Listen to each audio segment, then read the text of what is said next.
কিন্তু এরপরে বধূ নির্যাতনের মামলায় পড়ে যাবে।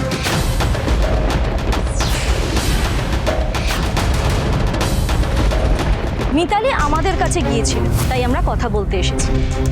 এটাই যদি মিতালি পুলিশের কাছে গিয়ে অভিযোগ করতাম, তাহলে তোমাদের কি অবস্থা হতো ভাবতে পারছো? বৌমনি, তুমি ওদেরকে এসব কি বলেছো? আমি তো মিথ্যা কিছু বলিনি। আজ 7 বছর আগে আমার স্বামী মারা গেছে, তারপর হঠাৎ 7 বছর বাদে এই লোকটা আমাদের বাড়িতে এলো। হ্যাঁ, তোমরা সবাই বললে এটাই নাকি প্রভাকর ঘোষ, এটাই নাকি আমার স্বামী। কিন্তু আমি তো এটা মেনে নিতে পারিনি। আমি আজ পর্যন্ত মানি না যে এই লোকটা আমার স্বামী। তাও আমি চুপ করেছি। এখন হঠাৎ এই যে এরা কোথা থেকে একটা মেয়ার বউকে নিয়ে এসে বলছে তারা নাকি প্রভাকর ঘোষের মেয়ার বউ।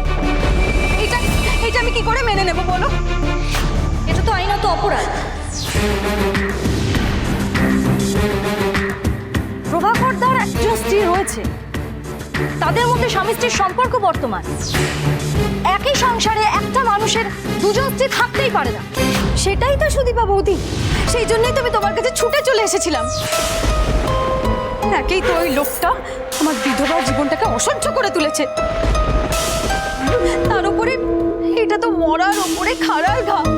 এটা আমি কি করে সহ্য করি বলো তো? এটা কোনোভাবেই মেনে নেওয়া যায় না।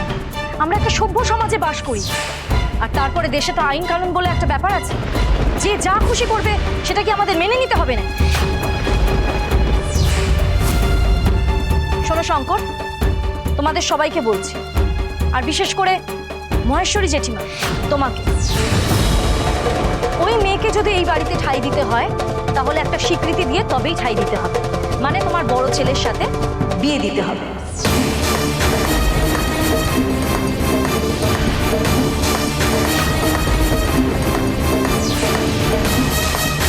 না হলে কিন্তু ওকে এই বাড়িতে রাখতে পারবে না। হ্যাঁ, বিয়ে দিয়ে রাখতে হবে মানে? এটা আবার কি বলছে সুদীপা বৌদি? গেলাম ওই মেয়ে বউকে তাড়াতে, এ তো পাকাপাকি রাখার কথা বলছে। কিন্তু ওদের তো বিয়ে হয়েছিল সুদীপা বৌদি। দেখো, কোথায় কখন কি হয়েছিল সেটা তো আমরা কেউ দেখিনি। আমরা মিতালিকেই প্রভাকরদার বউ হিসেবে চিনি। এখন হঠাৎ করে কেউ যদি এসে বলে সে প্রভাকরদার স্ত্রী, সেটা তো আমরা মেনে নিতে পারি না। তার তো কোনো সাক্ষী নেই। তাই বলছি, ছোট করে একটা ঘরোয়াভাবে কিছু হোক। ওদেরকে যদি তোমরা স্বীকৃতি দিতে পারো তবেই তোমরা ওদেরকে এই বাড়িতে রাখতে পারো, না হলে কিন্তু আমাদেরকে অন্য ব্যবস্থা নিতে হবে।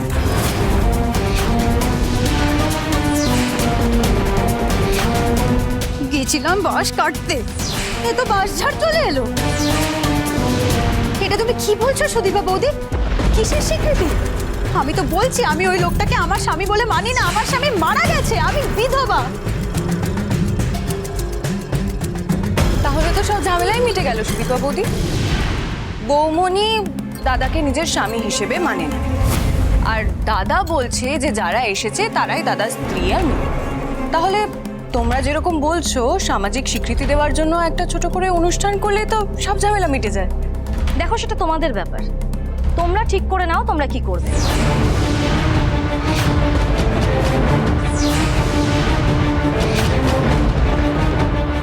তবে ওই মহিলাকে যদি এই বাড়িতে রাখতে হয় তাহলে কিন্তু প্রভাকর তার সাথে বিয়ে দিয়ে তবে এই বাড়িতে রাখতে হবে।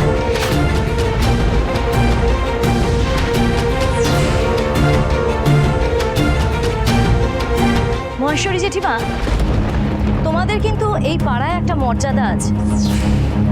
সত্য জেঠু, তোমাদের হরগৌরী পাইস হোটেলের বিশাল নামজাত, অনেক সুনাম। এইরকম একটা কেচ্ছার কথা যদি লোক জানাজানি হয়, সেটা কি তোমাদের জন্য ভালো হবে? তোমাদের কি মান সম্মান থাকবে?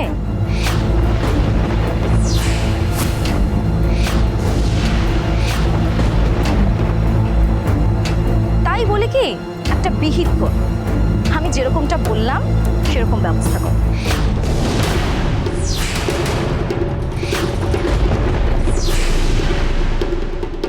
চলো সবাই।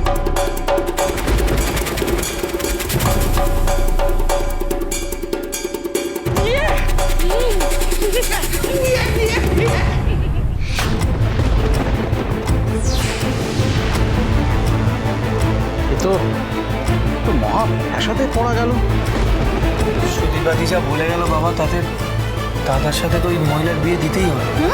বিয়ে দিতেই হবে মানে? কোনো বিয়ে টিয়ে হবে না, আমি কিছুতেই এই বিয়ে হতে দেবো না। কেন হতে দেবে না বৌমনি? তোমার তো এই বিয়েতে কোনো আপত্তি থাকার কথা না। তুমি তো দাদাকে নিজের স্বামী বলেই মানো না। তুমি বলছো তুমি বিধবা, আর দাদা বলছে যে আমি যাদেরকে বাড়িতে নিয়ে এসেছি তারা দাদার স্ত্রী আর মেয়ে।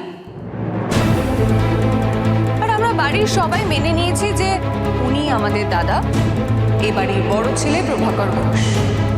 তাহলে দাদা যাকে বউ বলে মানছে তার সাথে তো দাদার আরেকবার বিয়ে হতেই পারে। হ্যাঁ, সেটা হতেই হবে, কারণ আমরা সমাজে থাকি, আর সমাজে থাকতে হলে সমাজের মানুষের কথা শুনতে হয়। একবার আমি আমার বড় খোকাকে হারিয়েছি, আর কোনোভাবেই আমি বড় খোকাকে হারাতে পারবো না। একটা ছোট করে অনুষ্ঠানের ব্যবস্থা কর শঙ্কর, ওই মেয়েটির সঙ্গে বড় খোকার বিয়ে দিতে হবে। বাবা, বাচ্চা সমেত আবার বিয়ে? তাছাড়া আমাদের হাতে আর কোনো উপায় নেই বড় বৌমা। ওদের একবার তো বিয়ে হয়ে গেছিল, আবার বিয়ে দিতে হচ্ছে পাড়াপড়শির কথা ভেবে। অনেক বেলা হয়ে গেল, যাই হেসেলে যাই। ফুলি, বাবা আমি বাড়ি চলে যাচ্ছি। হ্যাঁ যা।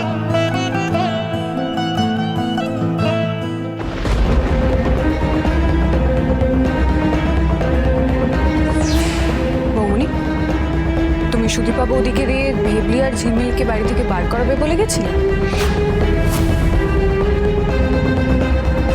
একেই বলে ভগবানের মার।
दिल में मगर जलते रहे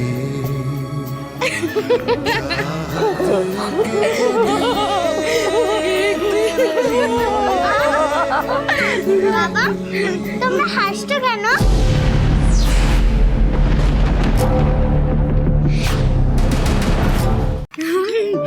এই শোন শোন, আমাদের মানে আমার আর তোমার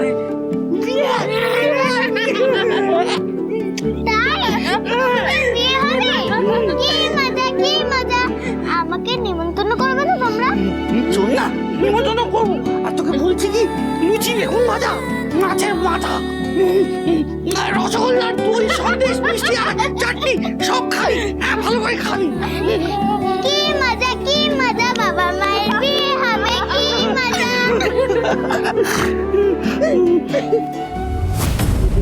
নাচ নাচ, নেচে নে। কি ভেবেছিস তোরা প্রভাকর ঘোষের এই মেয়েটার সাথে বিয়ে হবে আর আমি চুপ করে বসে দেখবো?